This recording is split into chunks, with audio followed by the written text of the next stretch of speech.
Let's face it, sometimes we just need someone to lend an ear and help us through our problems. And by sometimes, we mean all the time. And you all know our friend Natalie Bencivenga, and you probably know she wears many hats, which includes serving as an advice columnist. So, Natalie, we're sharing a few of the questions that you've received to get your insight. Yes. I'm so excited for this because I waiting. consider us all to be very like-minded. So, let's see. And it's fun because I have had this column for 8 or 9 years on uexpress.com, and I have my MSW, so it's like, look, Mom, I get to use it. Look at that. There we go. Look at the schooling was meant for something. So our first question for Natalie. Recently, we had to put our dog down, and my kids have been having a hard time with it. I was always the one taking care of her. I wanted a bit of a break before we got a new dog. And of course, my husband decided to get the kids a new puppy for Christmas. I am frustrated because he didn't consult me, and he knew how I felt. What do I do now that we have a dog and I don't want it?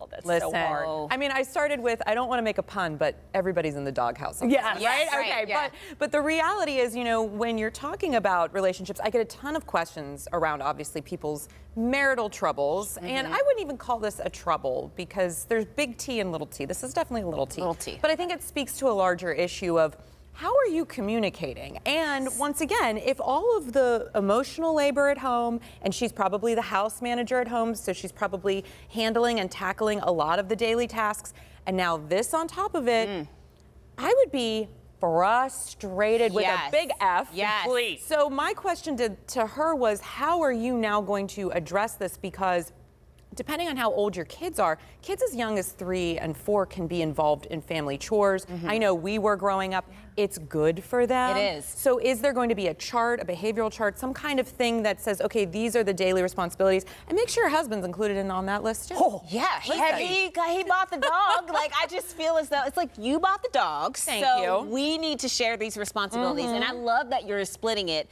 between him and the kids too. Yes. Yeah, It's a good lesson. it's everyone's I dog. think so. Yeah. Do you have pets? Don't Yeah, you? we did. We just lost our dog, and then we got a new puppy a couple Did you write months this to me? after. No. Yeah.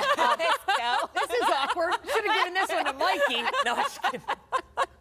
But no, we love Odie, and yes, the kids do take him out. Thank God. Thank God. See, there you go. You're starting. Need a little help. Yeah. What's up? All right, that's good advice. Okay. My wife and I have been together for 7 years, and we've decided that we want to have a baby. The only issue is, since we are both women, we have to decide who should carry the baby. We both want to do it. What should we do? Oof.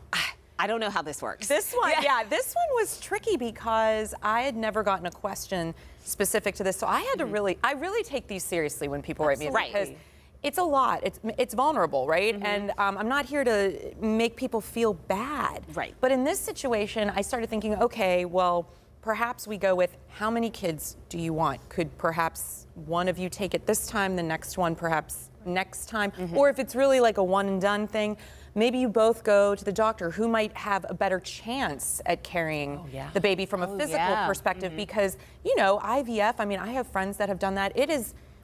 There's no guarantee here that this is going to work well or at all, or even just using, you know, a sperm donor or anything like that. So I think I was trying to base it more in let's just go with the physicality of it. Science. And take the emotions, who's younger, who might, you know, just all of these variables. But at the end of the day, I was like, maybe you just flip a coin if you're both able to do it. I don't know, or let your friend be like, okay, pick a number between 1 and 5. I don't know because Rock, paper, scissors. rock, paper, that scissors, works. because It's fair. Are you going to let this come between you and your wife? I mean, you don't want to start this process because you both have kids. I mean, you know, this is the biggest and most terrifying thing you'll do. You want to at least be on the same page. But I would give it to my husband in a minute. Really? Yeah, me too. You take that like, one, ladies, buddy. let me This is tell on you, you. if you don't have to do this, pass it on. Yeah. If the other one wants to, go for it. Oh, Go for it. I think this comes back to communication, and these are 100%. the conversations that you have before you get married. Yes. Like you know, do you want to have kids? What does that look like? Because you kind of have to both be on the same page when it comes to these major issues. The problem is, like it's this. like people get really abstract about that, but then when the reality hits, a lot of times they change their tune. And that's Right. why I never have a shortage of questions. No, Because I love I it. bet you it for gets being with us. spicy. oh my God, I can't wait for next month. It's gonna be Love fun.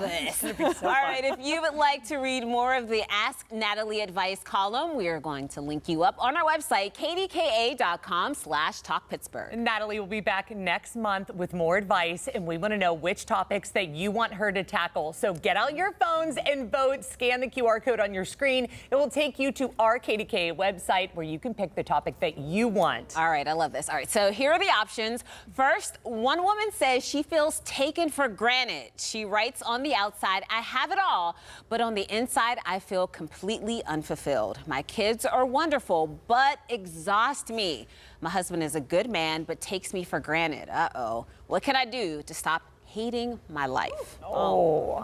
It's unfortunate. I feel like a lot of people are going to relate Yeah. to that. And the other topic, blindsided breakup. She says the man that she thought would propose instead told her on New Year's Eve it was their last day together. And now he's dating one of their mutual friends. She asks, how do I deal with him? And how do I confront the woman he's with? She clearly helped us break up.